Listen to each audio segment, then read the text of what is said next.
Hey, this is Mike Protich of The Violent, and you're listening to the Nothing Shocking Podcast.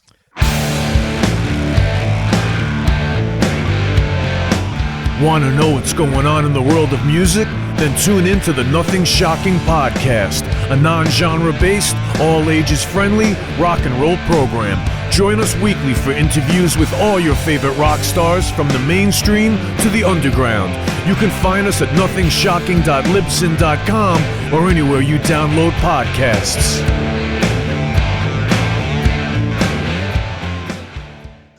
We're putting the band back together. The numbers all go to 11. I'm talking about bands that rock. Led Zeppelin. What about Sabbath? AC/DC. Motorhead. Does that mean it's louder? Is it any louder? Well, it's one louder, isn't it? We're not worthy. We're not worthy. Why don't you just make 10 louder and make 10 be the top number and make that a little louder? These go to 11. I get up off the ground and raise my head. Days like this, think I should be dead. One for Satan, two for me. Let's cheat the devil, it's fun, don't you agree? Welcome to the Nothing Shocking Podcast. I'm your co-host, Jeff Untied, and with me in Dog Bowl Studios is Coach Nez. You can find the Nothing Shocking Podcast on Libsyn or any podcatchers. Like our Facebook page or follow us on Twitter at NoShockPod. You can also find the Nothing Shocking Podcast on Rock Rage Radio every Tuesday night at 10 p.m. Central Time. Our sponsor is Ragged Records, located in downtown Rock Island, Illinois, soon to be coming back to downtown Davenport in July. We would like to thank the Hong Kong Sleepover for allowing us to use their music for our intro and bumper ending. Tonight's guest is Mike Protich of Red Sun Rising. And The Violent. Yeah, lead singer, rhythm guitar player / lead guitar player. Yeah. Fantastic. Yeah, I was really excited about this stuff. The Violent, they have 3 new songs. Check them out. Yep, and the 2 past Red Sun Rising albums. So, yes. Yeah, you got to check those out. Fantastic stuff. All right. All right, good night. Good night.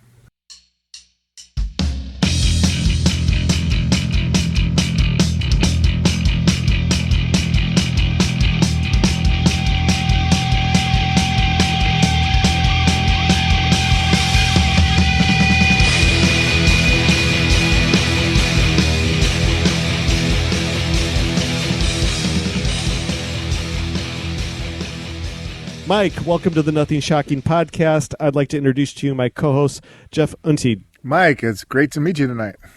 Nice to meet you guys as well. Oh, we're so excited for this, and thank you for the correspondence. I know it's kind of like more of like a last-minute type of invite here, but hey, thank you so much. Yeah. Hey, we made it happen. Yeah, man, for sure. So, COVID-19 has handcuffed the music business for the past 14 months, going on 15 months now. How have you adapted artistically during the lockdown?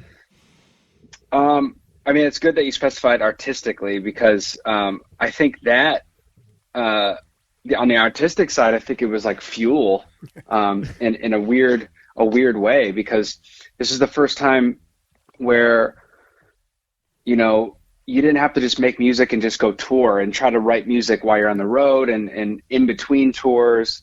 It was just like, well, now all you can do is write music. So you have no excuse to, go through all the ideas that you had, start new ones. So in a lot of ways, it was a positive thing for me on the artistic side, not to mention, just to all the years of touring, it started to get a lot of the same. So it was a little bit mundane in a way. So to have that kind of shock to your system and to your psyche, there's a lot of things to, lyrically write about and a lot of emotions to explore that you've maybe never really tapped into. With that being said, and I've asked this question to many guests, with the COVID-19 lockdown being what it has been, and, let's face it, rock and roll has not been at the forefront of pop culture. Do you feel as though that when these sanctions and these lockdowns are lifted, do you feel that, though, maybe rock and roll might see a renaissance in popular culture?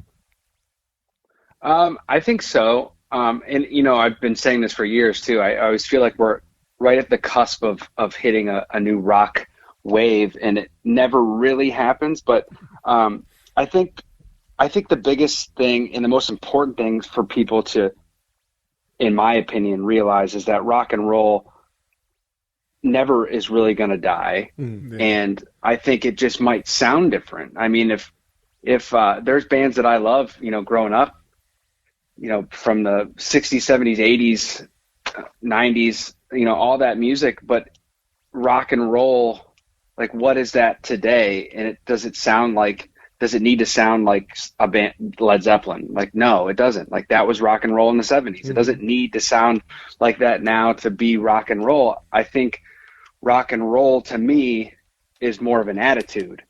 And there's a darkness to it. And it's like your middle finger in the air and you're doing what you want as an artist. So that's rock and roll to me. And, I feel like there are some, quote, pop artists that are kind of capturing that a little bit.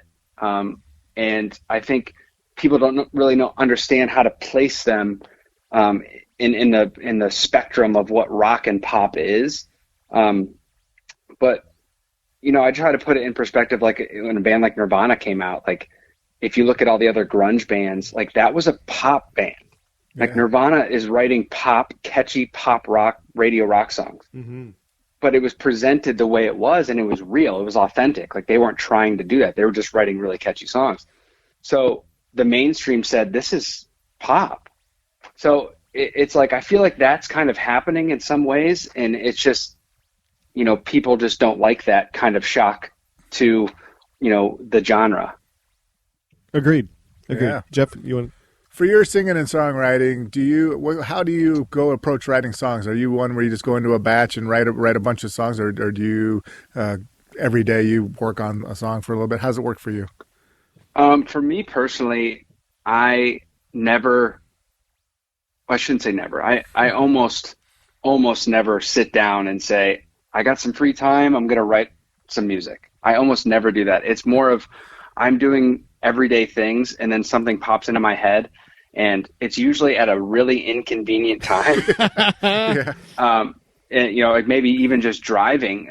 And then I got to have the idea kind of loop in my head so I don't forget it or get to, a spot where I can like lay at least the general idea into my phone to work on it later. But that's how like writing music for me happens. It's like very, spontaneous.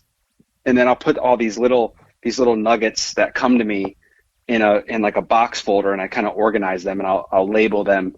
If a song idea reminds me of like Soundgarden, I might label it like Soundgarden-esque idea, and I'll just like keep it in the box, and then I'll go back to it and like revisit it. That's pretty much the process for me.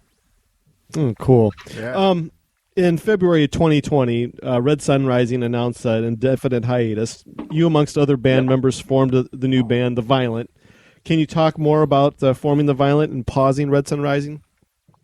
Yeah. So, during the last year of the Red Sun Rising touring year, if you were following the band, you noticed that we went down. We lost a member. There wasn't. And we were touring as a 4-piece, and Red Sun Rising has always been a 5-piece. So we toured for, over a year as a 4-piece without this other member. And then, the three of us, me, Dave, and Pat, who are now The Violent, it was always kind of an ongoing joke, like, man, we should just start a side project together, because when we were touring on the road, it was like always us three together. Like, we did everything together, on and off the stage. So, when things started to kind of slow down with Red Sun Rising and a lot of the guys wanted different things, it just like made sense. And we were like, we got some time, let's do this. Red Sun Rising is not really touring right now. Things are kind of we're kind of figuring out what we want to do next. Let's try it. And then the pandemic happened. And then I was just like, now we have to do it. It's like, now we have no excuse. And then it became like the main gig. So it kind of happened like in a really weird way. Yeah. So cool. Well, I guess maybe not so cool, but interesting. Yeah. What's Yeah. I mean, it's cool for me. I'm stoked about it. So. Sure. What's next on the horizon for the Violent? Are you guys going to release an EP or a full record? Yeah. So right now, speaking of, modern music and the way things are, we're being very conservative about how we release songs, and we're kind of doing song by song until we have a clearer picture of what touring is going to look like. Yeah. Because like you said, rock music isn't necessarily the top dog. So, rock bands, and by rock, I mean, people that go up there and actually play their own instruments and, play their music live. that kind of act needs to go tour and be in front of people. And we're just being conservative about releasing the music. So we're doing it song by song, but, we have 3 out now, but, for your listeners, if you know the band, don't let that be an indication of how much music we have done. We actually have quite a bit. We're just being very strategic and conservative about it because, we want to tour, and we don't want to just throw out a bunch of music and just be piss in the wind. So that's what we're kind of do. We're just kind of trying to time it up, but we got a lot of music on the way, and I think an EP is makes more sense for us. And then, maybe do another one and then combine them and add more songs and become ultimately an album. But there's a lot of music done. So that's all I can really say, but there's definitely a lot of music on the way. Oh, good. Yeah, with that being said, as far as, the way bands now release music, we're seeing bands not even release EPs. Yeah. I mean, it's singles at a time. It seems like we're going back to the 50s with the 45. And it just seems like the LP is almost becoming the lost art. The EP is now the next step down, down from that. But what is your preference now with the tangible sales not being what they are? Do you prefer to release just one song at a time, or how do you foresee? Well, especially with the Violent, how do you see this all working out for you guys? I think I think what you said with it kind of reverting is true, and it's really cool, and I feel like everything in music and in fashion is all cyclical, and the fact that we're like rediscovering this new way of like, oh, I only have to listen to a couple songs at a time, and that's like enough for me to digest and invest myself as a listener into this band. Like, I don't need to commit to a whole album. And back in the 60s, 70s, 80s, 90s, when you had, you had the time, you didn't have the resources to go find other bands. It was all word of mouth, or like MTV or the radio, whatever they were giving you. It's like, you have to listen to this band, and you took all their songs and you listened to all of them and you listened to their entire catalog. Now I feel like acts are building their catalog over the course of time, and it's like, what's the point of calling it an album? It's just like, right. Yeah. You start to look at a band's body of work after they've released 12 songs, and it's just like, whether it's an album or not, these are 12 great songs that I've heard every single one of them, and it just might be stretched out because people have pretty much ADD right now with the internet. You can go listen to anything at any time. So to give someone too much content at once, it's like almost overwhelming. It's like, who has time to like throw an album on unless you're doing something, and then you're usually doing something else. So it's kind of subconsciously listening anyway. Exactly. Yeah. But with that being said, with the movement being as a release of one song at a time, we seem like the lost art of the deep cut is gone. Yeah. Do you agree? Yeah, I definitely agree, and that hurts me a little bit because I prefer that style of writing, and we've kind of set those kind of aside, and we're trying to figure out what we want to do with them, and they'll be released, but now it's trickier, and I think that's where like an EP would come in. It's like, okay, you might release like your quote single for this quarter of the year, and these other 2 songs come with it, and and I feel like that that side of things, those deep cuts, those are going to be for the real fans. Those aren't going to be like the fly-by-nighters that are going to like listen to your singles. Right. Those are going to be the people that are going to show up at your show, and they're going to, that's going to be their favorite song because the people that are in and out as fans, they don't know it as well, and they're and fans of like rock music, and I feel like they take pride in that. Oh, you don't know this song? This song, you got to listen to this song. It's like. It's like cool that's still there. I think I truly believe that. So those songs need to be out there in some form. It's just now it's just an adjustment and a pivot is figuring out how they're released. Oh, I couldn't agree with you more. Yeah. Jeff, you got the next one? Yeah, I'm just going to take you back to your origins a little bit for our listeners that might not know. So you're from Ohio? Yes, Akron, Ohio. Okay, so can you talk a little bit about you're on the eastern side of the Midwest, but talk a little bit about growing up in the Midwest and your influences in music? Yeah, so specifically in the Akron, Cleveland area, which is very industrial. Like Akron's known as the rubber city, and Cleveland's all steel, and it's very industrial. And there's like, when I was growing up, a lot of the industry had started to leave, and it was kind of like a lot of dilapidated areas. So like a lot of the scene was like punk rock and metal, and that's what I grew up in. Like my first couple bands were like metal and alternative metal, and I was like screaming a lot, and like it was just like, let's be as loud as humanly possible. and a lot of which is, I still love that stuff, but a lot of those venues were like kind of matched that energy. They were like dirty, and they were like old like steel or rubber warehouses that they've been converted into like rock clubs and like refurbished kind of stuff. So like I feel like that energy was there, and the punk rock scene was huge in Akron, and when I was growing up, and it was like punk rock, stoner rock, and metal was just huge. You had to be in one of those bands. If you were in any band that was like kind of sexy or pretty, like you just wouldn't survive there. It's just, so you had to cut your teeth there for sure. And I definitely miss those days. Like, I would love to just do a tour where we just went back to like some shitholes and just played a packed out, sweaty show. I would love to do that.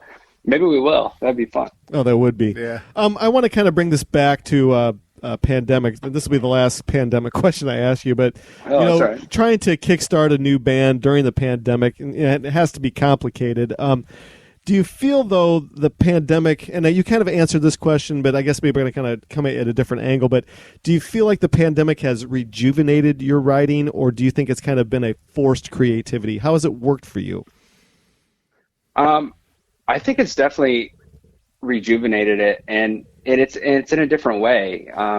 With Red Sun Rising, I wrote a lot with, I would sit down with my acoustic guitar, and I wrote a lot of stuff, and I still do that, but during the pandemic, I was like, man, I need to figure out ways to record better demos. And I really made a lot of investments to like my little home studio setup. And so I was able to do, like actually experiment with production more than I usually do. Cause usually I would write the song and I was just making sure the song was strong from the core on acoustic guitar, lyrics, melody, and rhythm. Like I just wanted to make sure, because then you can kind of dress it however you want. Mm-hmm. And then I would go to a producer and kind of give them a vision, be like, here's how I hear this song happening. And then they would help me bring it to life. So through the pandemic, I've just pretty much advanced my skills in production, and I started to experiment more with that. And that kind of bled into the songwriting. So I started to think of songwriting differently because of that. And I still, at the end of the day, we'll go back and make sure that the song is, working. Like I can just play it on a piano or an acoustic guitar. I want to always make sure that I kind of maintain that. But in that regard, it was like opening up a whole new world, because I was like, man, I have all these like weird sounds I can play with, and I can create this cool melody that I love, and then I can like mess with it and see what kind of weird stuff I can come out of this really normal melody. And that's been a lot of fun. Oh, so cool. Jeff, you want to take the next one? Well, no, yeah, I just saw on Facebook. I think once you had a post that I think you guys went down to Nashville to record some of your tracks for the Violent. Can you talk a little bit about going down to that scene and how, any influence on your writing? Yeah, so I've been going back and forth from Nashville for years. Like even the early Red Sun Rising days, like we would go down there and it was like the cool thing. Like we got to go to Nashville. We would go down there for a week and like bang out a EP or something. Yeah. And this is like back in the independent days. But now like our producer that we've been working with, he lives there and he's got like a little home studio, and we pretty much went down there because we wanted to track the drums and bass and rhythm guitar in an actual studio and have the space and get a really good drum tone. But other than that, like everything was pretty much done remotely. Like a lot of the lead vocals, like the first two songs. Yeah. So Nashville, we were down there and, we wanted to get just the good drum tones and guitar tone or, bass tones and rhythm down in an actual studio. But then the rest of it was pretty much done remotely. Like I was going to say the first three songs, that we released, a lot of the lead vocals were done in my closet, and I would just send him. I'm not even kidding. Like I would send him.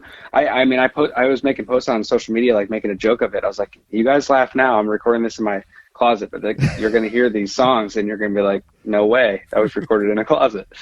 But awesome. It was so cool. Oh, very cool. Red Sun Rising released Polyester Zeal in 2015 and Thread in 2018. Can you talk more about the writing and recording process of both of those albums and the comparison and contrast of both of them as well? Yeah, I mean, those two records are, in my opinion, like night and day difference. And I love them both. But, Polyester Zeal, you basically had your whole life leading up to that record to write that record. And then we had, our first song, The Other Side, that we released was the label's choice. So like, this one reminds us of Alice in Chains. We think people connect with it. You should put that out first. And we're like, all right, whatever. This is our first label deal. We're like, oh, we'll trust you. So we put it out. It goes number one. And that was supposed to be like the tastemaker. We're like, we'll just put this one out there and test the water. And it was like, oh, it goes number one. I was like, oh shit, okay. So they're like, can we do our song now that we wanted to do, which was Emotionless? And they're like, yeah, sure. So we do Emotionless. That goes number one. So then pretty much after that consecutive back-to-back number ones, they wanted to do a third single. And they're like, you guys got to tour now. And then we just never stopped touring for like 7 years. Like, I feel like once we started touring, it just didn't stop from there. And then, so you're writing Thread, like I said before, like in between tours, at sound checks, you're jamming, you're like, yo, I got this new riff, check this out, I got this idea. And no one had a recording device. Like nobody cared about that. We were still using our phones, and like the demos we turned in for the Thread record were like horrendous. They sound like, the label was like, like these, we just can't hear the songs. Like what are we talking about here? I was like, trust me. There's like, I'm hearing all these layers, but I just have a phone to record. And, but the cool part is, once we actually got to the Thread record, we went to this like little oasis in Tornillo, Texas. It's called the Sonic Ranch. Like if you ever want to if you're bored, just look up the Sonic Ranch. It's like the coolest little oasis in the middle of the desert. And our producer's like, I always want to do a record here. And they have like amazing vintage gear. Like they have a board that the Beatles used there. And amazing. It's like in the desert, like legit. And you live in these little adobe homes that are like been renovated, that have been there for like hundreds of years in this desert. And this guy owns like a pecan farm. It's like, it's wild. It's like, this property is so insane. And but I feel like that vibe bled into the sound so much because we were doing sessions sometimes through the night and all day, obviously. So like during the day it was like blistering hot, the sun's out, and then at night it was like super quiet, like you could see every star in the sky, and it was like really tranquil because you're in the desert, and it was cold. So it was like the day was hot and the night was cold and tranquil. And if you listen to the Thread record, you can almost tell what part of the song was tracked when. Like there's so many dynamic shifts in that record. And that's why, because like, we're not going to be at night, like we're all tired and we're like, you know, sipping on wine and it's in the middle of the dark desert and it's cold and we're going to like do this like heavy track. Like, no, we're going to do like this chill vibe part. And like, that's when we would track those parts and you can hear, and that's what's so cool about that record to me. Where Polyester Zeal was just like, let's just try to, you know, make a bunch of bangers and see what happens.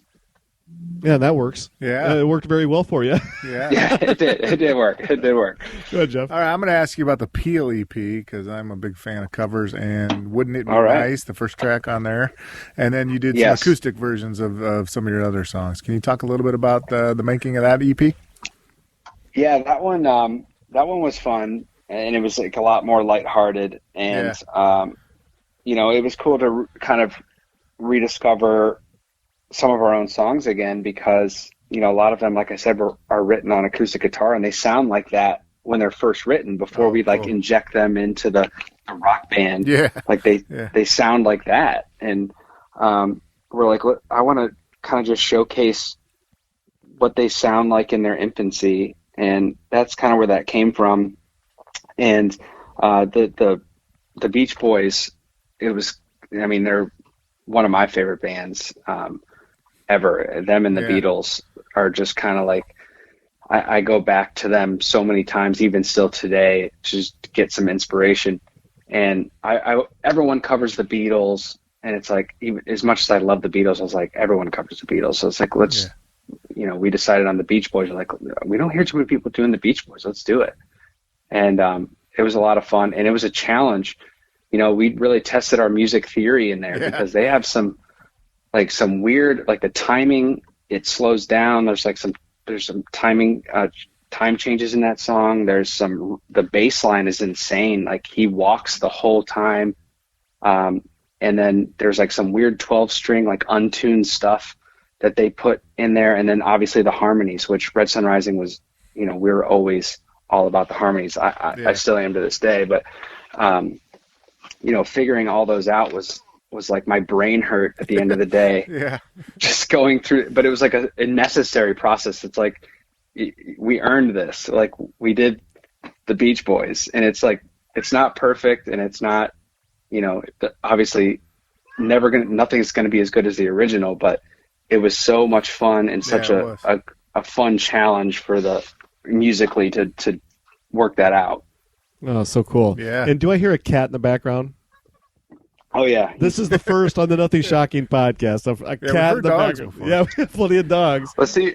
I love dogs. I would definitely have a dog. I live in the city. Yeah. I live in Chicago, so a dog is a little less practical. A cat is just kind of self-sufficient. It's just like, all right, cool. He does what he wants. Oh, that's so cool that you're living in Chicago. Yeah, we're in Illinois. We're in the Quad Cities, so we're straight across the state. Oh, nice. Okay. Yeah. Let's kind of get back to rock and roll here. So, you know, the EP format is a subject that fascinates me and it intrigues me. That being said, with Red Sun Rising releasing 3 EPs from 2012, 2013, and 2019, do you have a preference now? Do you prefer the EP format over the LP, or how does it work for you? I'm starting to prefer the EP more, and I was like always like this elitist, old school kind of thinking person with like the album, and I still enjoy like listening to a whole album, but I understand now that our world has changed, and a lot of people just don't have the attention span to sit through a whole album, and I'd rather give them, you know, small doses and just constantly be feeding them rather than, you know, the days of like putting out a record and touring on it for 2 years, like unless you're huge, like that just doesn't work. You have to constantly be giving your fans something, and that's just the world we live in. And I've kind of grown accustomed to that because you can evolve your band even quicker. Like a lot of times a band would evolve over 3 or 4 records, but now you can evolve over, you know, 10 EPs in like 5 years. Yes. So if you look at it that way, you can force the evolution even quicker, and you can get even more creative and go down that wormhole of music quicker. And that to me is intriguing because I love just kind of wandering and seeing like, okay, we did that. What's next? And that's what excites me about music. It's not making a whole record of similar songs. It's like, okay, this batch is similar. Let's do this, and let's see what we can do next. Like, that's intriguing to me, and that keeps me writing. Well said. Yeah. Well said, Jeff. Go ahead. Yeah. So I, besides being a collector of music and CDs, I actually still like to watch videos of bands, get a chance to see what they look like, get a little insight into the band. Can you talk a little bit about like the making of videos for Red Sun Rising? One in particular, Amnesia. I totally liked that video. As far as it's fun when a band can just like make fun of themselves in an infomercial, and man, it works great. That video was a blast. Like, as you can imagine, because we had to do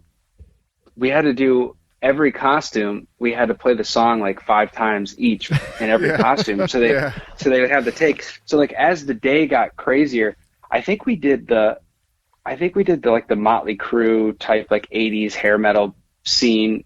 Like if you watch the video, like there's there's scenes where we're like 80s hair metal band. And we did that scene like way too early because like every scene we did, we were kind of getting into character. Like when we did the country scene, we were like walking around, we're all, have Southern accents. We're like talking, like, so we're just cracking up the whole day just because at every hour or so we changed outfits and like laughing at each other. But the 80s hair metal scenes came and we're like, let's get into character. So like we had the label like, go get us some bottles of Jack and stuff. And we're like getting like tore up in the green room. They're like, all right, we got to shoot again. So like by the end of the video, we're like not only drunk and just like spewing out ridiculous stuff. Like it just like snowballed, and it was just, that whole day was just a riot. Like I would love to go back to that video shoot. Like nobody cared about anything that day. I kind of want to take this to the technology end of things, and recording technology. And as you know, in today's music scene, we're having artists that are, well, I guess they're artists by convenience because the technology has made them an artist. They really have no business being an artist. With that being said, in the recording technology being as it is, what are your thoughts? Is the recording technology now good for the business? Because it's sure allowing some people to become pop stars with they don't have any talent at all. They can't even play an instrument. What is your thought process on today's technology? Yeah, I mean, I just try to separate it, and I try to say, okay, these are musicians and these are entertainers. And, I just try to separate myself that way. And there's a fantastic artists that have used technology in a great way. Like Trent Reznor, for example, is one of my favorites. Like Nine Inch Nails has really well-written songs. He just messes with them electronically. But if you strip them down, there's like great melodies in there. There's like a really powerful lyrics. But you're right. There are some that are just like they catch fire, and it's just like a really catchy, earworm of a sound that this kid created in his bedroom, and they're not a musician, and it blows up. And it's like a lot of those, like, they die as quick as they, skyrocket. And the ones that stick and can have longevity of it, I'm just like, props to you, and I guess you earned it. If you're still able to hold people's attention, then you must have something. But the ones that skyrocket and they burn out completely, it's just like, maybe it wasn't for you, and you just, caught lightning in a bottle that time. But in your hardest of hearts thought process, do you feel that way of artistry, or that way of artistry by technology, is it good for the business, do you think, or is it more detrimental? Um, I'm putting you on the spot. I think it's more detrimental to people that actually enjoy what real music is, Yeah. rather than the actual industry, because the industry doesn't give a shit. Like they just want to, like, honestly, they want to make money, and but I think people inherently will always want to see someone playing something live. Like I think that's a real thing. Like some people don't care, but I think there will always be people that want to see that, and that's where my focus is, and that's where I just keep my head. And I'm more making music and art for not only myself but for them, and not for the people that might think it's catchy and cool. Like I really don't care. Oh, so cool. Jeff, go ahead. Yeah. So in let's see here, Chicago, is there any bands that are catching your eye right now that are new and upcoming? If you probably would have asked me this a year and a half ago, I probably could have had a list. There's a band out here. There are two bands that I'm friends with, actually. If you want to look it up, I'm going to give them a shout out. But one is Molehill. They're a really cool band. They're like kind of like a Radiohead meets Muse kind of band. But they're like, a couple of the guys are like music majors in the band. So like they're musically, they like do some really cool moves in their composition.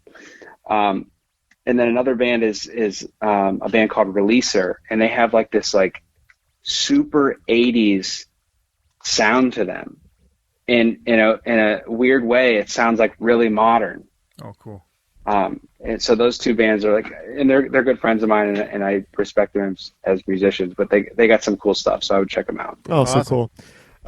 As far as touring plans goes, can I speak? Yeah. Touring plans go for The Violent after COVID goes away. What are the plans? What can we expect? Yeah, so we still have the same agent as Red Sun Rising, and he actually just called, ironically, like the other day, and he's like, we need to have a conversation about when you guys want to start playing and when you're ready. And so that's just starting, because I think the industry is waking up, and there's a lot of these promoters and venues, they're waiting to see what these festivals do this summer. Yeah. Mm-hmm. Like you can promote a festival all you want, but until it happens, that's what everybody kind of wants to see. Like what is that really going to look like? And now these festivals are announcing, and real tickets are being sold, and this is a good sign. So everyone's getting ready. But one big thing that no one's really thinking about is a lot of people don't realize how staggered the music industry is in the touring world. Like there's bands that are writing a record that year, or they're taking a year off, and then bands are touring and bands are releasing records, and they're all staggered. But this, in the first time in history, has just realigned everyone. Yeah. Mm-hmm. So it's going to take another year or two just to clean that traffic jam up that no one's really thinking about. So, but anyway, back to us. Like we want to play as soon as possible, and we're hoping to play by the end of the year. We're definitely going to do some digital live stuff before the end of the year, but we're trying to do some actual live stuff before this year's over. Is it something that you're going to try to do through Veeps or something like that? Is the streaming stuff? Yeah. No, we're actually we're gonna launch something with a pretty big, substantial platform. Oh, cool. I can't say any more than that now, sure. But we'll be doing something with that very soon, and there'll be information about that. Oh, so cool. Awesome. All right, so I got one last question for you, then we'll leave you alone for the night. Yeah. So I ask this question a lot. So along with your lead vocal prowess, you're also a guitar player. How do you view yourself? Are you a lead singer that plays guitar, or are you a guitar player that sings? How does it work? It's funny that you asked that, because when I first started singing in my high school band, I was a guitar player, and I only sang because I could sing the best of the four of us. So it wasn't like I'm gonna be a singer, you know. I'm a guitar player at heart, and like and I always will be. And you know, even a lot of the riffs that I write live, I like die a little inside when one of the other guitar players gets to play it and I don't. And I was like, I guess I'll be the front man on this song. Yeah. You know, so I'm a guitar player at heart. I mean, over the years, I've grown to, you know, really have a passion for singing and honing that craft. But yeah, it started as guitar was my first love. So. Oh, so cool. Yeah. All right. So we've come to the end of our allotted time. Is there anything that we didn't include for you to promote tonight? Is there anything that we left off? No, I mean, I would just tell, you know, your listeners to check us out on all social platforms. We're pretty much the Violent Music on everything. So go give us a like and a follow. We would appreciate it. Oh, most definitely. So this is how it's going to work. We have about 2.5 weeks worth of episodes we have to release before yours. Yeah. And so when that happens, we're looking at about 3 weeks. And then awesome. Jeff is the editing wizard here, so when he gets it all ready to go, I'll send it to you immediately. I'm guessing the end of May, first part of June, something like that. Sound good to you? Perfect. That's perfect timing. Yeah. Thanks, guys. I appreciate that. It was fun. It was great question. Oh, fantastic. All right, we'll be in touch with you in about 3 weeks. All right. All right. Thanks, guys. Take care. We hope to see you on the road someday. Yep. All right. Absolutely. All right. Later. Bye-bye. Welcome to the night. You think you know Night Demon? Then the Night Demon Heavy Metal Podcast is for you. Step into the darkness as we peel back the curtain to give you an unprecedented, all-access look into the mind and the heart of the demon. We're talking band history, song analysis, studio anecdotes, stories from the road. It's everything a diehard Night Demon fan could want and more. This is the only place to learn the inside scoop, the deep dive trivia, the untold tales from the band members themselves and those closest to the Night Demon story. Need more? The sacred Night Demon Crypt will be pried open to reveal demo recordings that have never before seen the light of day, all with in-depth commentary by the band and the people who were there for the writing and recording process. This is a gold mine, a treasure trove of all things Night Demon. Head over to nightdemon.net or wherever you listen to podcasts.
Everybody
and says their last goodbyes. Move to the sunshine, fight the grip of night.